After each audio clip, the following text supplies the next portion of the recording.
Corintios capítulo 11. Turning your Bibles, please, to 2 Corinthians chapter 11.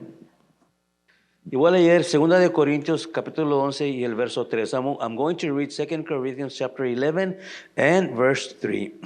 Y dice así en el nombre de Cristo Jesús. Dice, pues temo que como la serpiente con su astucia engañó a Eva, vuestros sentidos sean de alguna manera extraviados de la sincera fidelidad a Cristo. But I fear lest by any means, as the serpent beguiled Eve through his subtlety, so your mind should be corrupted from the simplicity that is in Christ. You may be seated, puedes tomar tu lugar. Gloria a Dios, aleluya. Esta mañana tocamos el verso 3. A mí me gustó los puntos que se hicieron.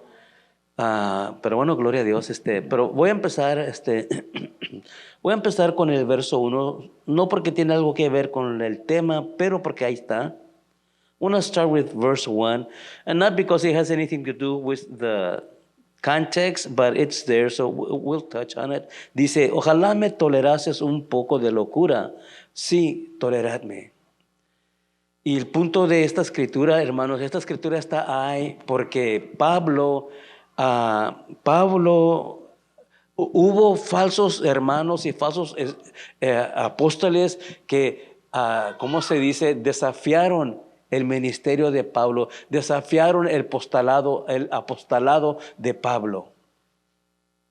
Y Pablo se iba a defender. Pablo iba a defender su apostolado, Pablo iba a defender su ministerio. Y entonces él dice, toleradme un poco de locura. Y Pablo usa estas palabras, hermanos, porque Pablo no era un hombre que le gustaba hablar de sí mismo.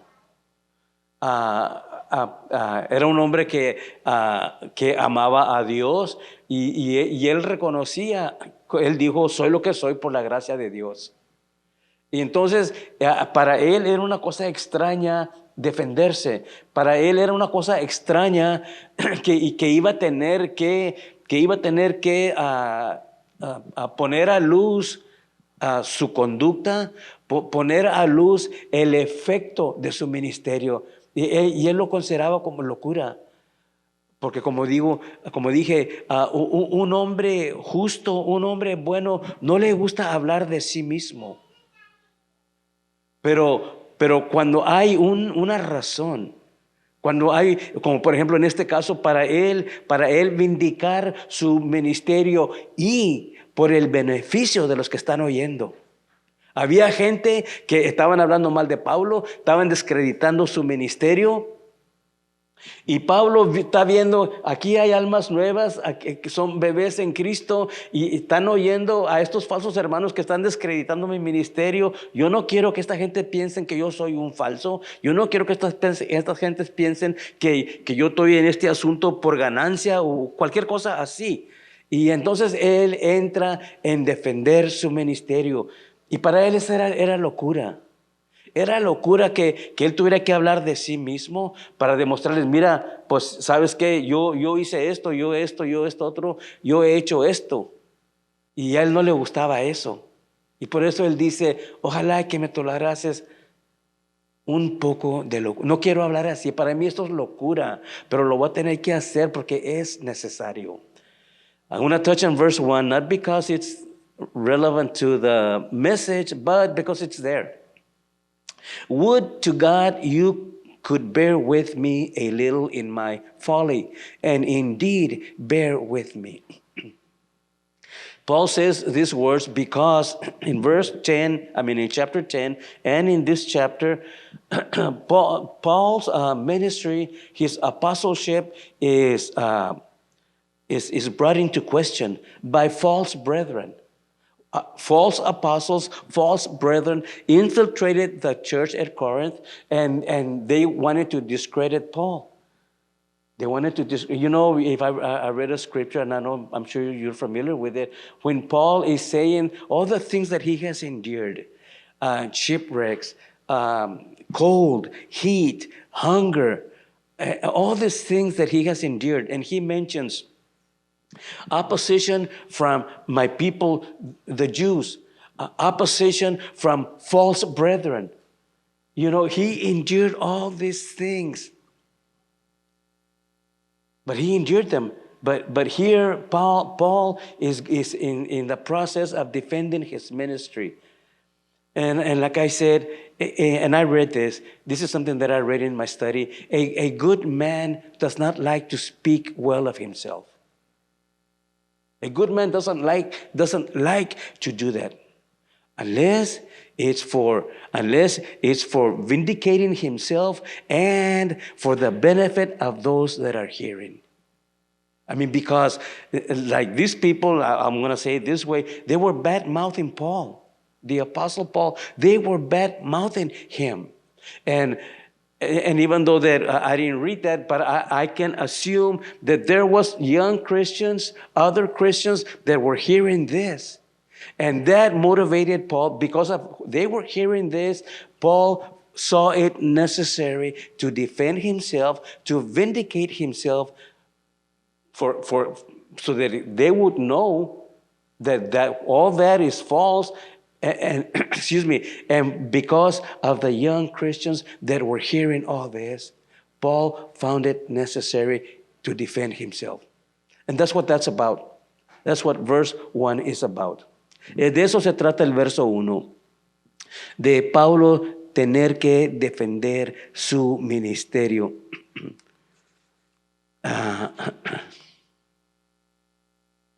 Mira, ya que lo estoy viendo, en el verso 26.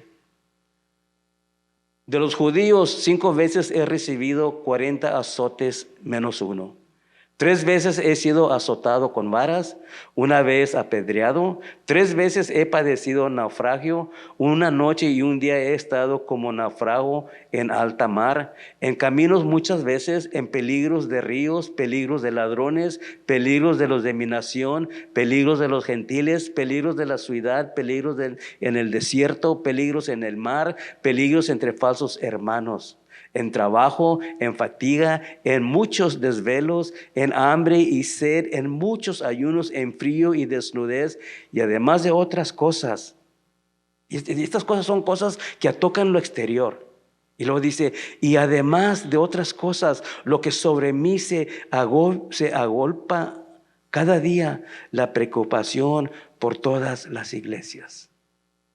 Aparte de que tenía que luchar con todos estos adversidad que venía en contra de él, aparte de todas estas cosas de lo exterior, pero para él, las iglesias. Let me just hear real quick, reading in English what I read in Spanish. I'm reading in 2 Corinthians 11:25. No.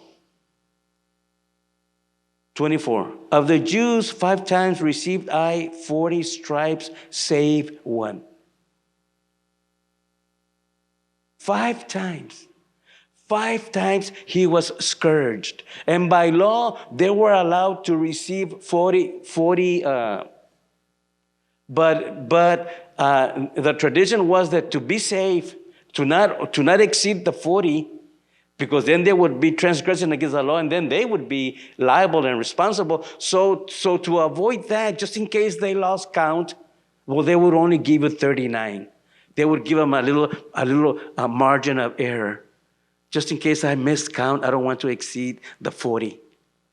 Wow, thank you. Wow. 3 times this occurred. No, I'm sorry, 5 times he was scourged. 5 times I received 40 stripes, save 1. Thrice, 3 times I was beaten with rods. Once I was stoned. Thrice I suffered shipwreck, a night and a day, and I have been in the deep.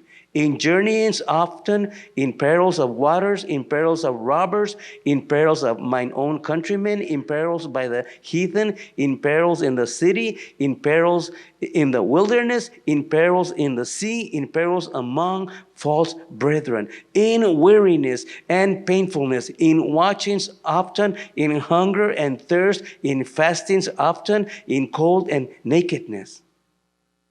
And besides all this,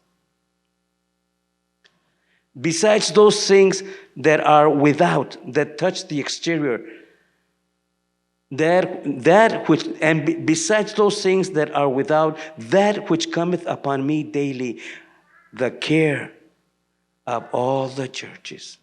The care of all the, that was his number one concern. The care of the churches. Not that he was scourged 5 times. Not that. That wasn't his main concern. The shipwreck, the dangers, the going without eating, the being cold, the being naked. All that was secondary to him. The number one concern he had was the welfare of the churches. And I'm glad I'm reading that because it goes with what we're going to touch on. Me gozo que estoy tocando esto porque va con lo que estamos tocando. Y déjame empezar 11 capítulo, verso 2. Porque os celo con celo de Dios. Este es Pablo diciendo cómo él se siente de esa iglesia. Gloria a Dios. Porque os celo con celo de Dios. La palabra habla del rey David, y la palabra habla del rey David y dice que David era un hombre conforme al corazón de Dios. Eso es lo que la palabra dice del rey David. Un hombre conforme al corazón de Dios. Y lo que quiere decir eso, un hombre conforme al corazón de Dios, es un hombre que su anhelo, su primer prioridad es conocer y hacer la voluntad de Dios. Ese es un hombre conforme al corazón de Dios. Y la palabra le atribuye ese título al rey David. Pero yo estoy aquí para decirte que el rey David no era el único en las escrituras que se podía decir que era un hombre conforme al corazón de Dios. Porque lo que te acabo de leer aquí en los versos 25 y hasta el 28, mira todo lo que este hombre sufrió. Y luego al último, todo lo que sufrió, y luego al último dice, y además de otras cosas, no, esta lista que está aquí no es todo lo que él tuvo que sufrir. Dijo, y además de otras cosas, lo que sobre mí se agolpa cada día, la preocupación por todas las iglesias. Yo tendría que decir que esto cualifica a este hombre que se le ponga el título de un hombre conforme al corazón de Dios. ¿Conoces tú a alguien? ¿Has conocido tú a alguien así? En la historia de la cristiandad ha habido hombres grandes, siervos fieles, dedicados a Dios. Yo no he conocido a ninguno a ese nivel. Yo diría que Pablo también es digno de ese título, un hombre conforme al corazón de Dios. Pero mira, dice, porque os celo, con solo decir esto, los celo con celo de Dios. ¿Qué es lo que está diciendo Pablo? Pablo está diciendo, yo tengo los mismos sentimientos que Dios tiene por ustedes, yo los tengo. Los mismos sentimientos que Dios siente por ustedes, yo los siento. ¿Podríamos nosotros decir eso? ¿Podremos nosotros decir, podré yo decirte, voy a decirme yo? ¿Podré yo decirte, estar aquí delante de ti y decirte, yo me siento por ti como Dios se siente por ti? No puedo. No te voy a echar mentiras. No puedo. Pero este hombre sí podía decir, yo me siento por ustedes, yo siento celo por ustedes igual que Dios. ¿Celos en qué forma? ¿Celos por qué? Dice Pablo, pues os he desposado con un solo esposo. ¿Ok? Y está hablando del evangelio. Está hablando del evangelio. Pablo les está diciendo, yo les he presentado el evangelio de nuestro Señor Jesucristo. Yo les he presentado el evangelio, iba a decir el material, pero pues es el evangelio de cómo ustedes pueden volver al Señor. Porque ¿qué dice la escritura de la iglesia? ¿Somos qué? Somos la esposa de Cristo.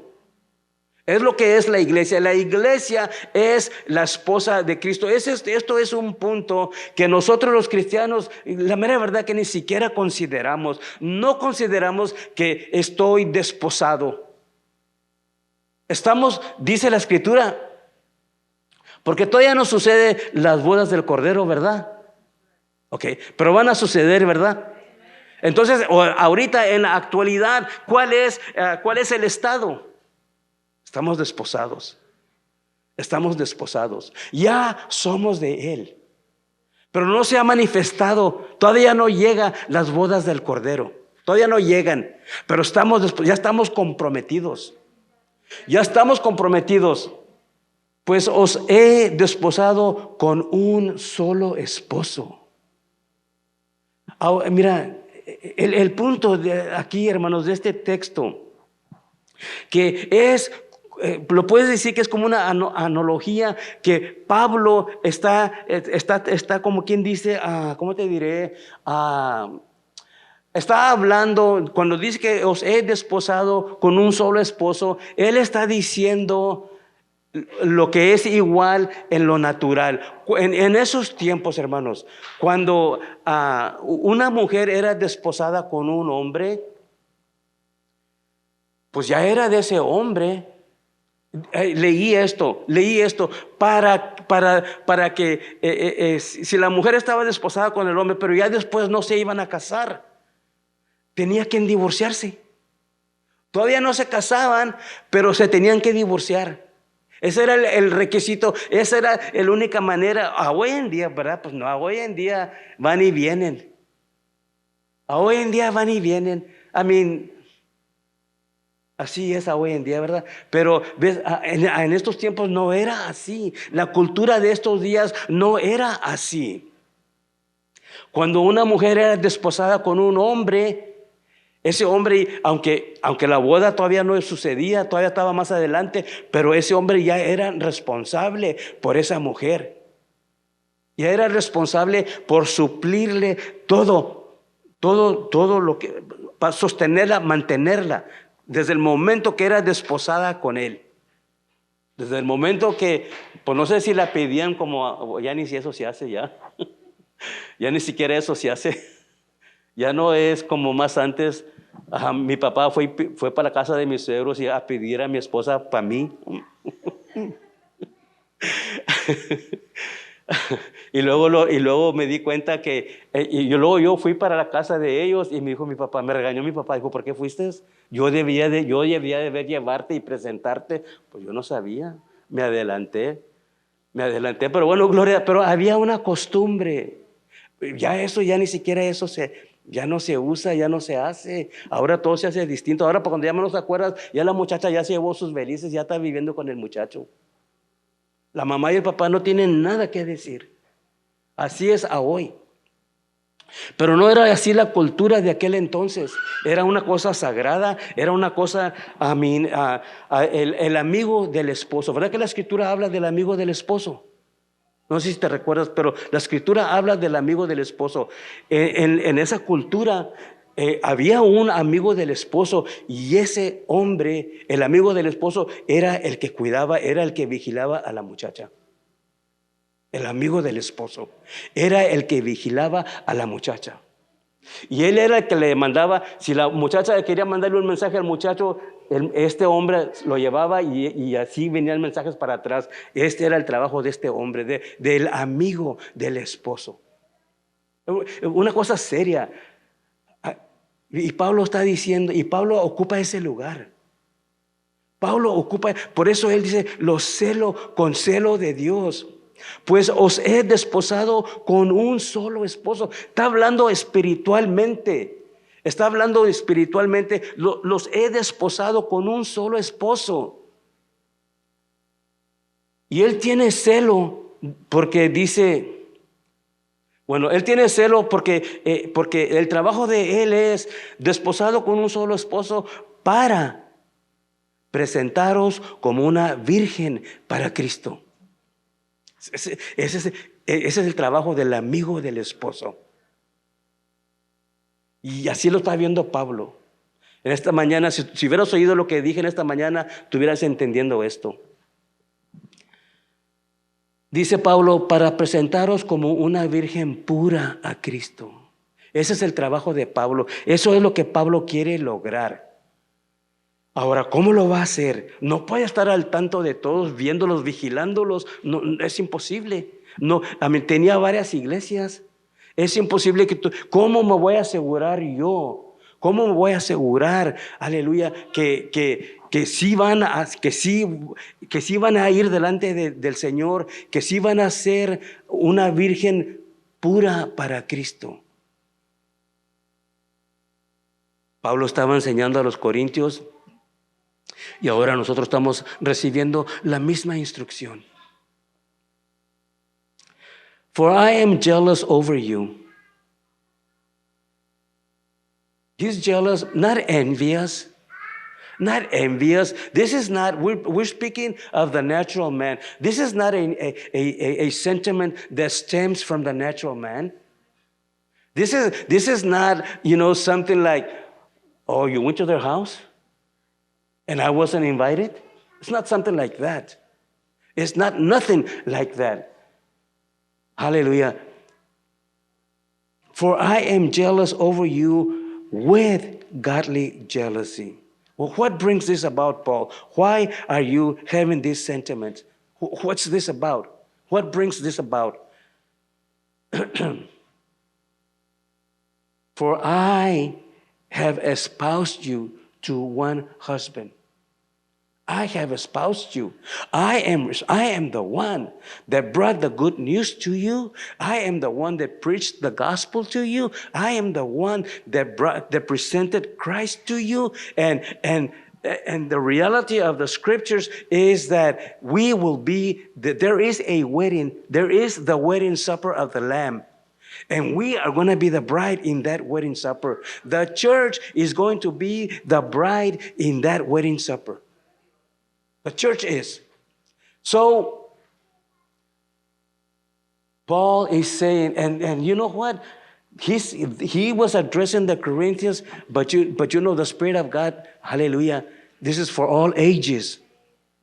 Paul was addressing the church at Corinth, but this word comes from the Spirit of God, and it is for all ages. You know, Paul didn't minister to us.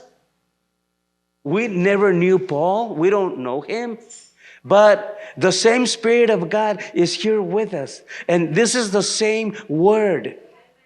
This is the same word. The same thing applies to us. For I am jealous over you with godly jealousy. Paul is thinking, hallelujah, I have presented the gospel to you. I have presented the gospel to you. And the purpose is because Paul knew, hallelujah, about the wedding supper of the Lamb. He knew about those things. He knew we are the bride of the Lamb, and there is going to be a wedding supper. And for us to arrive there, he's thinking, for all these disciples, then and now, for all these disciples to make that wedding supper.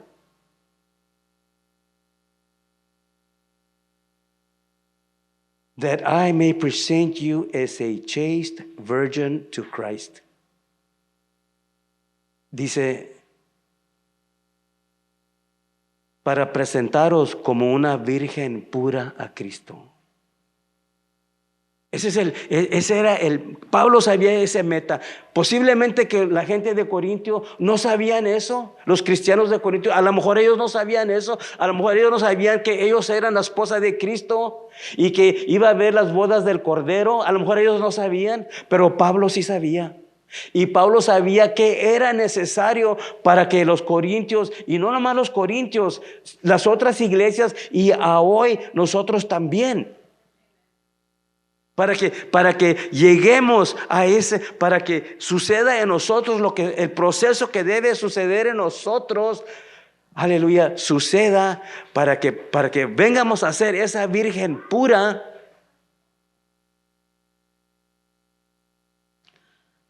Para presentaros como una virgen pura a Cristo. Hermanos, eso es el propósito del Evangelio. Ese es el propósito del Evangelio, de que se te enseña el Evangelio. Se te enseña el Evangelio y siempre va a haber un propósito. Ahora estamos hablando de este punto en particular, que nosotros somos la esposa, somos la novia del Cordero y necesitamos que llegar a las bodas del Cordero. Y para llegar a las bodas del Cordero necesitamos llegar allí como una virgen pura. Así, eso tiene que suceder.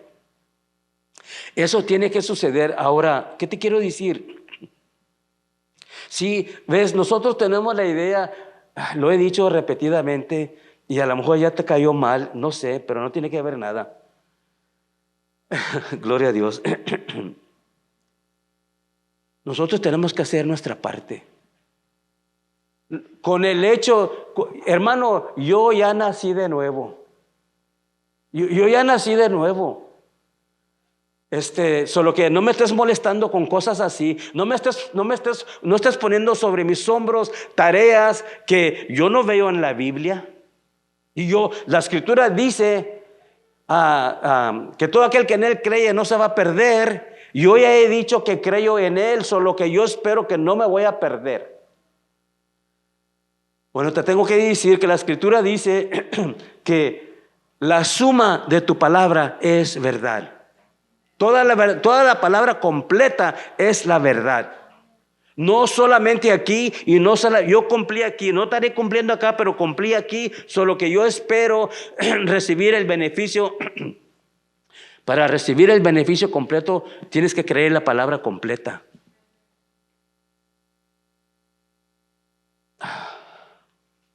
For I am jealous over you with godly jealousy, for I have espoused you to one husband. Maybe the Corinthians didn't understand the spiritual significance of being saved. Maybe they didn't understand the depth of what would occur as we travel in this eternal life, in this walk, in this pilgrimage. Maybe they didn't understand where they were going or how to get there. Maybe they didn't know. Paul did. Paul knew that the church is the bride of Christ, and that one day we will go to the wedding supper of the Lamb, and we are going to be the bride. But we have to be a particular kind of a bride. Okay? We can't go there, brothers and sisters, polluted. We can't go there polluted. Here recently I've been praying.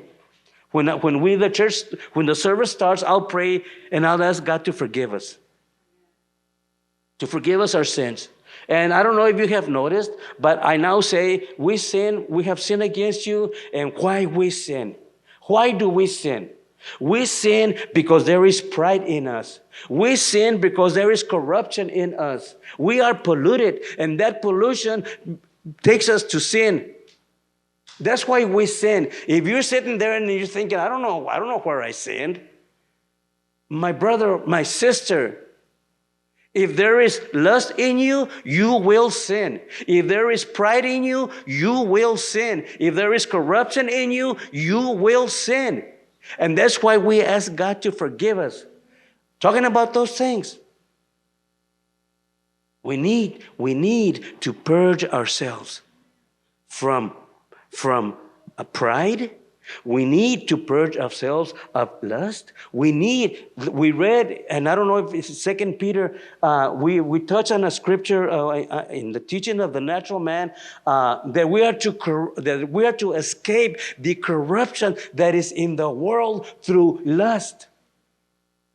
We need to take those steps. I mean, I wonder how many of us are doing it. I wonder if anybody remembers. I wonder if anybody paid attention. I wonder if anybody cares. But we are being taught those things because those things are necessary. It is necessary. It is necessary for us to become that I may present you as a chaste virgin to Christ. Do you know what chaste means? Anybody know what chaste means? You know, in the world, they mock that word. The world mocks that word, chaste. They mock that word. Hallelujah. Chaste means pure. Pure. In metals, there's what they call alloys. You know what that means? You know what an alloy is? An alloy is a combination of different metals. There's a mixture. There should be no alloy in us. That's what it means, pure. No alloy. It means pure. It means virtuous. It means decent. It means modest. It means simple in taste or style. That's what it means to be chaste. The world mocks that. To be chaste in the world, that's not popular. That's not cool. That's frowned upon. But that's the world. The world, I just mentioned what Monday?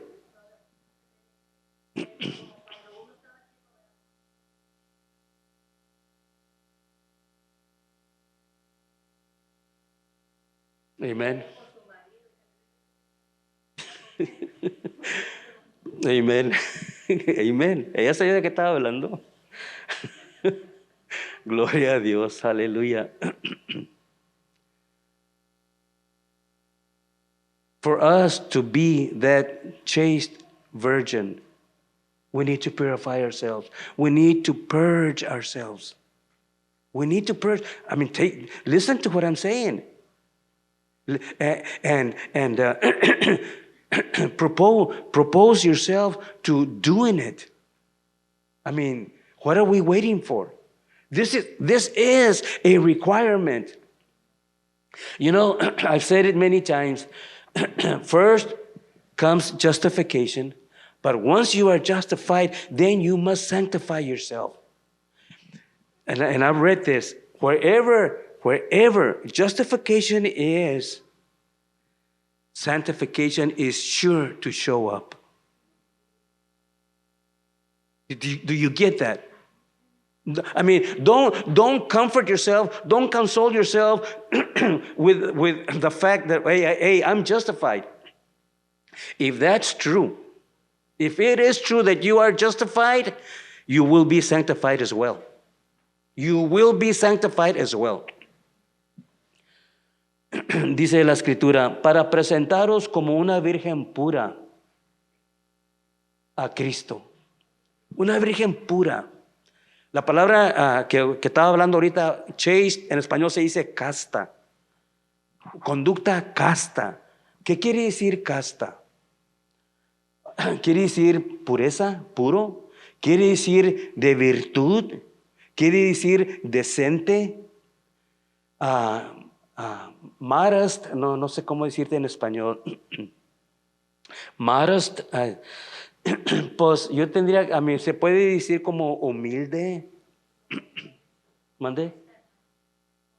Sí, con modestia, amén, así dice la palabra. Modesta, modesto, modesta, simple, simple en gustos o estilo. Eso es lo que quiere decir casta. Y la Escritura nos está diciendo que eso es para presentaros como una virgen pura a Cristo. En inglés usa la palabra chaste, que es casta, pero con usar la palabra pura te está diciendo qué es el requisito.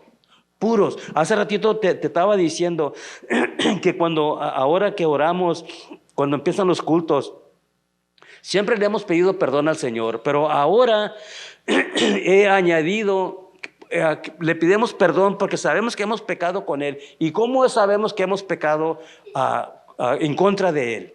¿Cómo sabemos que hemos pecado en contra de Él? Sabemos que hemos pecado en contra de Él porque hay en nosotros, hay concupiscencia, hay soberbia, hay rebeldía, hay desobediencia. Sabemos que hay eso en nosotros y por eso sabemos que hemos pecado y por eso le pedimos perdón. Y esas cosas que te acabo de mencionar no puede estar ahí. Si vas a ser una virgen pura, no puede estar ahí. No puede estar la concupiscencia ahí. No puede estar la soberbia ahí. No puede estar la desobediencia ahí. Tenemos que purgarnos de esas cosas.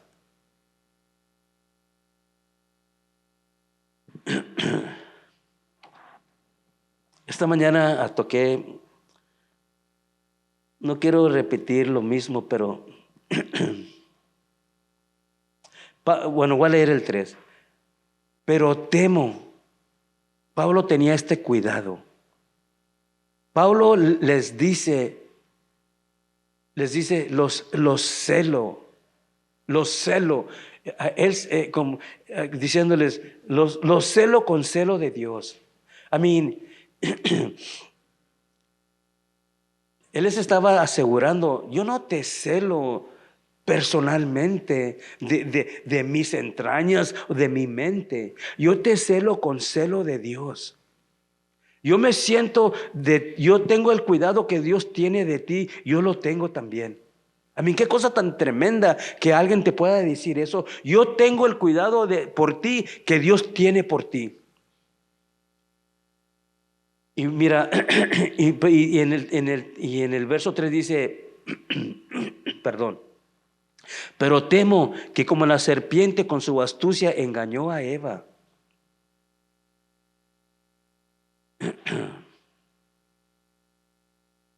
Vuestros sentidos sean de alguna manera extraviados de la sincera fidelidad a Cristo. Nomás quiero, en esta mañana, todo el culto tuvimos en ese texto. Nomás te quiero, y ustedes que estaban aquí, por favor, soportarme. Nomás quiero hacer un punto. Dice la Escritura, lo voy a leer otra vez. Pero temo que como la serpiente con su astucia engañó a Eva. El punto que quiero hacer es que esa amenaza todavía existe a hoy. Todavía existe a hoy. Todavía es posible. No sé si acaso tú en algún tiempo has pensado de esto. Leemos las Escrituras, leemos lo que sucedió en el jardín del Edén. Vino Satanás por medio de la serpiente, se puso en una conversación con Eva y para cuando menos acordó, Eva ya la había persuadido a que desobedeciera a Dios. Y ni se dio cuenta cómo estuvo esto, dónde fue. La mañana toqué, lo voy a repetir otra vez. Dice, con su astucia. La palabra astucia en inglés dice así, dice obrando sin que se note. Así obró Satanás cuando estaba allí delante de Eva. Estaba obrando y Eva ni sabía qué estaba pasando. Porque tan mentiroso, tan experto así es el diablo en la mentira. Él es el padre de la mentira. Él inventó la mentira. Dios no inventó las mentiras. El diablo inventó las mentiras. Dice, trabajando sin que se note. O secretamente. Trabajando tan fino. Una mentira. Un experto en las mentiras que trabaja tan fino que evita que se observe. Te está echando. Y el diablo habla puras mentiras. Y lo hace tan finamente que nosotros no lo podemos detectar, no lo podemos observar. No nos damos cuenta que nos está mintiendo. No lo observamos. No lo observamos. Eso es lo que esa palabra quiere decir. Entonces mi pregunta es esta. ¿Tú crees que tú puedes sostenerte en pie? ¿Tú crees que tú tienes el discernimiento ejercitado, los sentidos ejercitados? Que la Escritura dice ¿Ok? La escritura usa esta palabra que nos enseña cómo obra, y el Señor lo reprenda, cómo obra para echarnos mentiras. Y habrá alguien aquí que pueda decir, no, no, ¿sabes qué? A mí no me va a engañar. Habrá alguien que pueda decir eso. Pierde cuidado, no hay. Yo te voy a decir, no hay. No hay. Solamente por la misericordia de Dios somos guardados. Solamente si no fuera por la misericordia de Dios, ya nos hubiera destruido. I want to make this point, and then we'll be done. But I fear. In verse 2, Paul is telling the Corinthians what the plan is. The plan is that they be presented to Christ as a chaste virgin. That's the plan. That's the objective. Why are you taught the gospel? You are taught the gospel so that you can become what God wants you to be. We, the church, are the bride are the bride of Jesus. There is in the future a marriage supper of the Lamb. You and I, the Christians, we are the ones that are going to be there. But to be there, we need to become this chaste virgin. That's what is going to be presented to Christ. Not somebody that's all polluted. Amen. It is God. It is God that delivers us. Es Dios, aleluya, el que nos libera. Pero el punto que quiero hacer es esto. Paulo tenía un meta. Con predicarle el evangelio a la iglesia, el meta era de que ¿qué dice la escritura? Somos limpios por la palabra, ¿verdad? Somos limpios por la palabra. Eso es lo que nos limpia, la palabra de Dios. Y el propósito de Pablo el meta de Pablo era, yo te voy a predicar el evangelio debe hacer lo que ha enviado para hacer. Pero en el siguiente verso dice Pablo, pero hay una amenaza y tengo un cuidado. Tengo cuidado que así como la serpiente engañó a Eva, que ustedes también sean engañados. Porque esa amenaza existe. Y yo te estoy diciendo ahorita, esa amenaza existe. Y hoy tú necesitamos que cuidarnos de esa amenaza, de que venga el diablo con su sutileza, con su astucia, y que seamos extraviados de la sincera fidelidad a Cristo. Paul preached the gospel to these people. The word is what cleanses us. We are cleansed by the word. How, brother? How does that occur? Well, the word is pure and holy. And if we read the word and we receive the word, because God's word is quick and powerful. And so if we read it, if we believe it, it's going to have an effect on us. And that effect is purification. That's the effect that the word has on the believer. It purifies. It does other things. It becomes what you need. When I was a young Christian and God provided for us continuously, the way that I evaluated, the way that I saw it, to me, everything, the word became everything that I needed. The word became everything that I needed. It became money for my light bill. It became gas in my car. It became everything that I needed. It kept me. I'm not lost. The word kept me. That's what Paul knows, and that's what he's trying to communicate to the people. But there is a threat. That's what God's word is going to do. God's word will make you that chaste virgin, but there is a threat. It was back in the Garden of Eden, and it is still a threat today. Know that, brothers and sisters. La palabra de Dios te limpia. La palabra de Dios te purifica. La palabra de Dios tiene el poder porque es viva la palabra de Dios es viva y eficaz. Tiene el poder la palabra. Si tú la crees y la aplicas, tiene el poder para hacerte una virgen pura. Por eso les predicaba Pablo el evangelio a todo mundo. Pero, dice Pablo, pero tengo este cuidado. Tengo este cuidado porque hay una amenaza.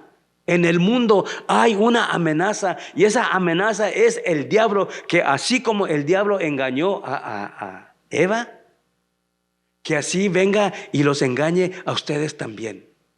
Tengo ese cuidado porque esa amenaza existe. Y hoy tú no somos suficientes para defendernos de esa amenaza. Necesitamos que la palabra de Dios sea con nosotros, que nos llenemos de esa palabra. Necesitamos no apagar el Espíritu Santo, necesitamos no contristar el Espíritu Santo para que esté presente en tu vida, guiándote a toda verdad. Hay un modo como se hacen las cosas. Nosotros, la mayoría de nosotros, aleluya, nos arrancamos nomás así. Creemos que no estaré cumpliendo yo, pero Dios se va a encargar y Dios me va. No. Es como la palabra dice. Yo te he tratado de decir eso no sé qué tanto tiempo. No es como tú piensas, no es como tú deseas, es como la palabra dice. You know, I'm telling you all these things between verses 2 and 3. Of what Paul did, he preached the gospel so that we can be purified, so that we can be presented to Christ as a chaste virgin. But in verse 3 he says, but I have a concern because there is a threat out there. There is a threat in the world, and it's the devil, and the Lord rebuked him, and he did it in the Garden of Eden to Eve, and it can happen to you as well. He's telling you, it can happen, it can still happen today. And this morning I mentioned, we had a teaching back a while back about the doctrine of Balaam. We had a teaching about that. And the reason we had this teaching is because the doctrine of Balaam occurred back whatever year, whatever century. But in Revelations, we read, and I know that that's in the future, but that was in the time when that book was written. John, the Revelator, he talks about, he is bringing charges again. Well, the Lord is bringing charges again against a church. And the charge was that they had somebody in the church that taught the doctrine of Balaam. And what's the point that I'm trying to make? The point that I want to make is that when that doctrine was first introduced, it was way back in whatever century. I don't know, 3rd, 4th, 5th, 6th century. I don't know when. But centuries passed, and the scripture is still talking about the doctrine of Balaam. It hadn't gone away. Do you remember what the doctrine of Balaam was? To teach the Israelites how to sin against God. Because God wouldn't curse his people. That's what Balaam was asking God to do. Curse Israel because Balak wants you to curse them. And God would not do it. We know that. God would not curse his people. So Balaam told Balak, you know what? God is not going to curse them. But what we can do is we can teach them how to sin. And that way, God's wrath will fall on them. And it happened then, and it happened again. Centuries later, the scriptures is talking about the doctrine of Balaam. What I am sharing you with right now, we see in the scriptures, it happened in the Garden of Eden. But here, centuries later, Paul is talking about it still, because and today, in the 20th century, or the 21st century, where are we at? Whatever. But still, it is still a threat. It's still a threat today. Esto de cómo la serpiente con su astucia engañó a Eva sucedió en el primer siglo. Y aquí estamos en el siglo XX y todavía yo estoy aquí para decirte que esa amenaza todavía existe. Y Dios quiere que sepas. Dios quiere que sepas que puede venir el enemigo, puede venir el diablo. y engañarte. Un modo que te vas a extraviar de la sincera fidelidad. Y tú no lo sabes. Porque mira, nosotros tenemos que poner cuidado a las palabras que se usan en las Escrituras, porque esos son los detalles que te enseñan la realidad. No puedes ignorar una palabra en una escritura, porque puede ser la palabra clave. Puede ser la palabra clave. En este caso, la palabra astucia es clave en este texto. Porque ese es el método que se va a usar para venir y dañarte. Para venir y causar que te extravíes de la sincera fidelidad a Cristo. Y si acaso tú te extravías, si acaso yo me extravío de la sincera fidelidad a Cristo, hermanos, no esperemos nada bueno. En las cosas de Dios, hermanos, en las cosas de Dios no podemos estar ociosos. Si vamos a estar ociosos en las cosas de Dios, no te vas a quedar en el mismo lugar siempre. No vas a retener lo que habías logrado. La espiritualidad que habías logrado no la vas a retener si llegas a un punto donde estás ocioso. Lo que va a suceder, aunque tú lo admitas o no, o lo creas o no, es que vas a retroceder. Vas a retroceder. Tenemos que siempre estar sinceros y fieles para poder estar creciendo, para ir de gloria en gloria. Siempre sinceros, siempre fieles. Ok, please stand. Aleluya. Ponte en pie, por favor.